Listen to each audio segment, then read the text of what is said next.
sekarang persoalannya, apakah semua orang yang berkata saya beriman sudah otomatis perbuatannya akan langsung baik?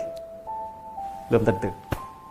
Karena pernah ada kasus di zaman Nabi langsung, dicontohkan langsung di zaman itu, dan diberitakan kepada kita oleh Allah Subhanahu wa Ta'ala dalam Al-Quran surah ke-49 Al-Hujurat ayat ke-14. Ada orang Arab Baduy yang langsung berkata saya beriman. Qalatil a'rabu amanna. Ada orang Arab Baduy berkata, ya Rasulullah Muhammad SAW, kami telah beriman. Maka karena iman perkara hati, Nabi tak bisa langsung menilai hati orang kecuali dengan petunjuk Allah Subhanahu wa Ta'ala. Ya? Ya, maka diberikan petunjuk oleh Allah Subhanahu wa Ta'ala untuk menilai hati seseorang dengan bimbingan Allah Subhanahu wa Ta'ala. Maka kalimat keluar firman Allah Subhanahu wa Ta'ala diberikan pada lisan beliau, dikatakan, "Qul lam tu'minu."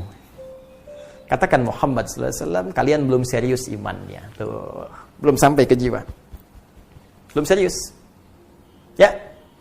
Qul lam tu'minu walakin qulu aslamna wa lamma yadkhulul imanu fi qulubikum. Tapi katakan kamu baru masuk Islam. Ya, kalimatnya baru di lisan. Asyhadu an la ilaha illallah, asyhadu anna Muhammadar Rasulullah. Ya, baru di lisan. Cuma belum sampai ke jiwa. Kalau Anda ingin melatih kemudian bertanya pada Allah, ya Allah saya ingin bertanya, bagaimana melatihnya? Karena bahaya kalau iman cuma di lisan. Ini baru di lisan, apalagi yang di lisan gak diucapkan, cuma di KTP dituliskan. Maka KTP-nya yang beriman tuh. Orangnya bisa tidak. Ya.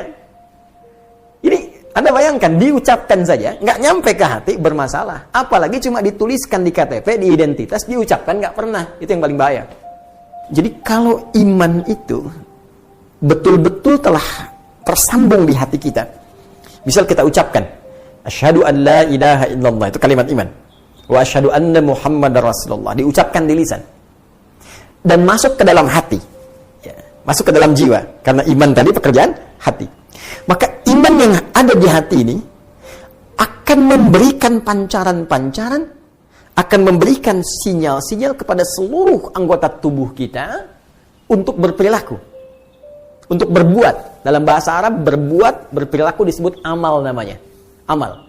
Ya, tangan beramal, kaki melangkah beramal, berperilaku. Ya, lisan berkata itu amalnya, telinga mendengar itu amalnya. Maka iman ini bukan sekedar hadir dalam jiwa.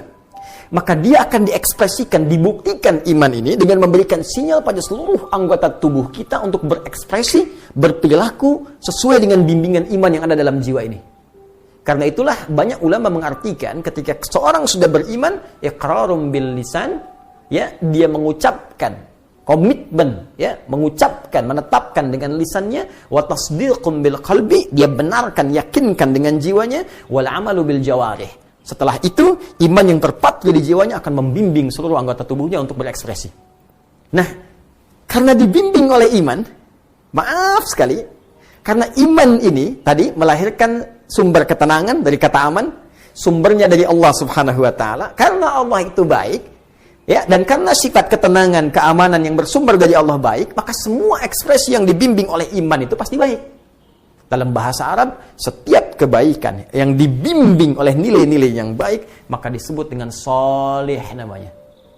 Pekerjaannya amal, ya, perbuatan baik yang disebut soleh. Kalau kita satukan jadi amal soleh. Karena itu, semua orang beriman dalam setiap waktunya, apakah tidurnya, makannya, kerjanya, masaknya, nontonnya, semua yang dia kerjakan pasti soleh, pasti baik. Ya. Waktu yang dia gunakan pasti saleh. Waktu yang digunakan untuk beraktivitas disebut asr namanya. Turun Quran surah 103 Al-Asr. Allah berfirman, wal asr. Demi waktu yang aku berikan pada setiap manusia untuk beraktivitas. Innal insana lafi khusr. Setiap manusia banyak yang rugi karena memanfaatkan waktu, karena menggunakan waktu, memanfaatkan waktu untuk perbuatan yang tidak penting, ya. Ada orang yang bisa terlepas dari salah menjadi saleh. Siapa dia? Illalladzina amanu wa amilu sholihat. Coba lihat. Ya, ketika Allah menyebutkan kalimat iman, illalladzina amanu, iman, lantas bersanding dengan apa? wa amilus shalihat. Iman, amal, iman, amal. Karena itu jangan heran, di dalam Al-Quran setiap disebutkan kalimat iman bersanding dengan fungsi anggota tubuh, pasti diarahkan pada yang baik. Jadi kalau orang sekedar mengucapkan saja, tidak dibenamkan pada jiwanya, terpatri di sanubarinya, maka iman itu tak akan membimbing dia menjadi pribadi yang baik.